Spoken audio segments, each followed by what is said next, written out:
দাদু দাদু, আজ অনেক দিন হলো তুমি কোনো গল্প বলছো না তো।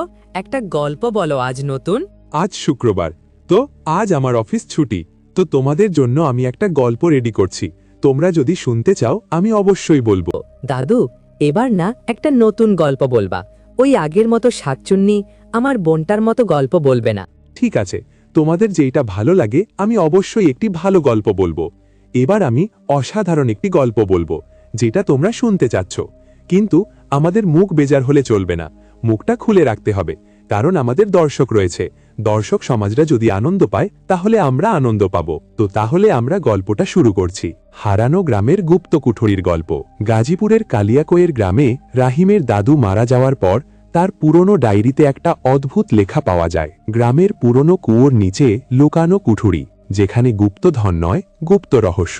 রাহিম তার বোন রিয়া আর বন্ধু কামালকে নিয়ে খোঁজ শুরু করে। তারা কুয়োর কাছে পৌঁছে দেখে নিচে একটা গোপন দরজা। ঢোকার পর তারা একটা পুরনো ঘর পায়, যেখানে পুরনো চিঠিপত্র আর ছবি। সেখানে বুড়ো লোক শাহজাহান কাকা বেরিয়ে আসে। সে বলে, আমি তোমার দাদুর বন্ধু।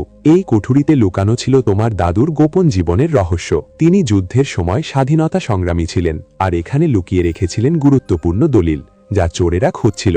আমি তাকে রক্ষা করেছিলাম। রাহিমরা দলিলগুলো পুলিশকে দিয়ে চোরদের ধরায়। শেষে রাহিম বুঝল, গুপ্তধন মানে সোনা নয়, পরিবারের ইতিহাস আর গৌরব।